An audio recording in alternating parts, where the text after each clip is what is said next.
few years ago, my kid's mom and I split up. Not messy. No screaming matches, no lawyers circling. For a time, we were still friends. More importantly, we worked well at being damn good co-parents.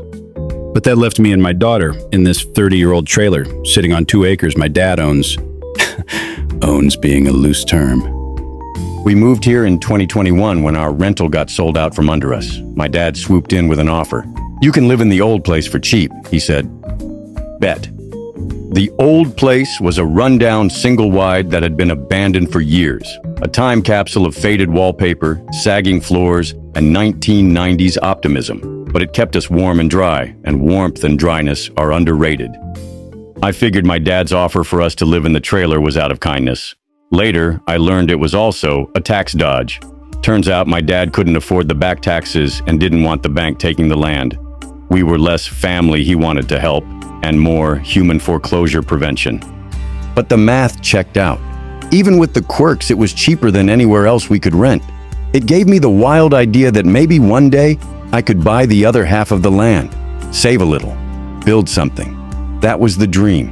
But dreams have a way of running into reality, and my reality was about to show up with a duffel bag and a case of Steel Reserve. My wife didn't move out because we hated each other. There were no throne plates, no custody battles.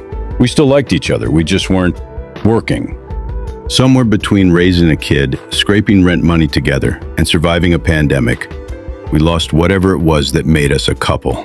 But we still had Sophie, and we agreed on one thing. She came first. So she left, not with drama, but with a sad little nod.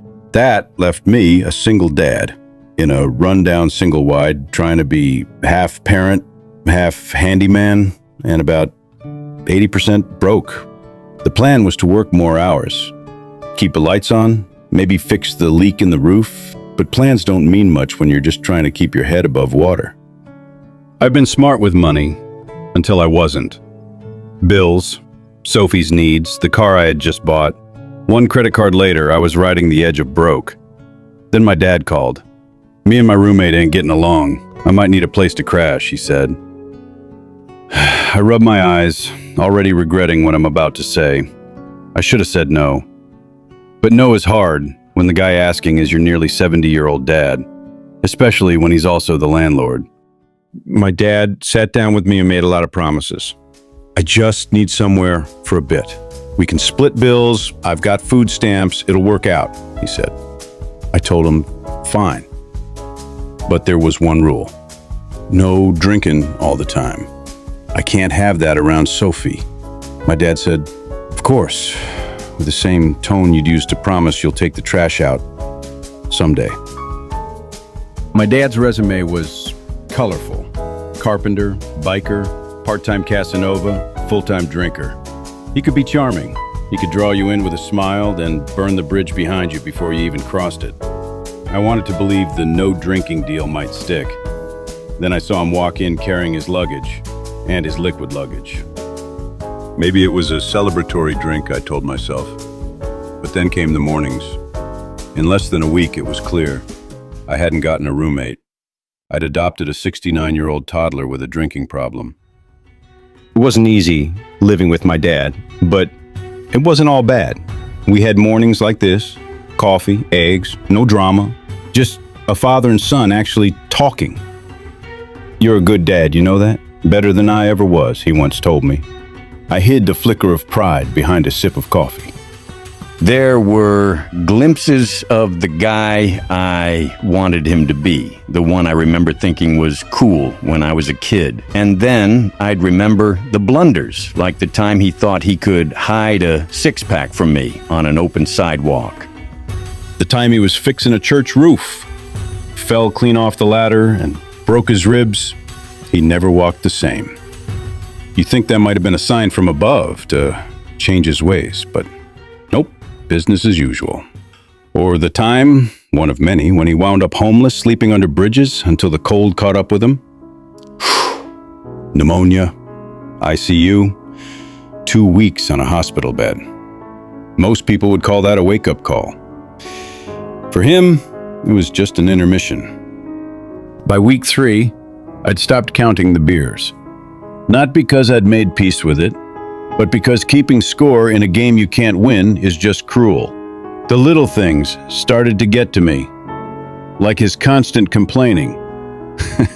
My mom was a complainer too, and maybe it's genetic, but I'm a one-and-done complainer. Get it out, move on. My dad,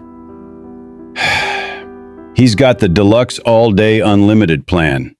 And then there were the pills, pain meds. He was supposed to make them last a month. He made them last 2 weeks, washed down with Steel Reserve, of course. This caused him to have bowel problems. A diet of beer and pain pills is less balanced nutrition and more internal demolition crew. This went on for months into the winter holidays. One night, Sophie and I were asleep in the living room. The room is dim except for the glow of Christmas tree lights.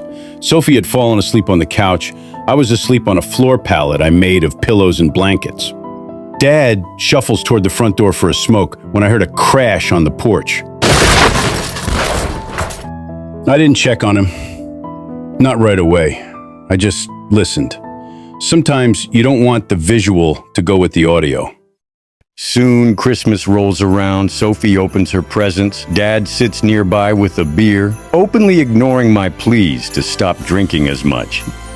Then Sophie and I leave to go visit my brother for the holidays. We return after being gone for the day. The front door is wide open, cold air pours in. The heater runs full blast. TV is blaring. I walk in my dad's room and see my dad on the floor, propped against the wall, face streaked with blood. Sophie steps into the doorway behind me. My first memory was of my sweet grandma feeding a squirrel as I sat on her lap. I didn't want Sophie's first memory to be her grandfather, drunk and bleeding in his boxers. I grabbed Sophie's hand, turned, and rushed her out.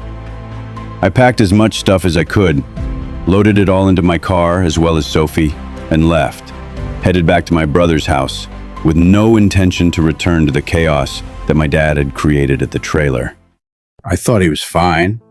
He was drunk, sure, but he was still talking, still moving. I figured it was just another stumble. The next day, I got a call from my aunt. "He's in the hospital, 2 broken ribs," she told me. I didn't realize how bad it was, but I wasn't shocked. This wasn't the first time he ended up in the hospital for his drunken shenanigans.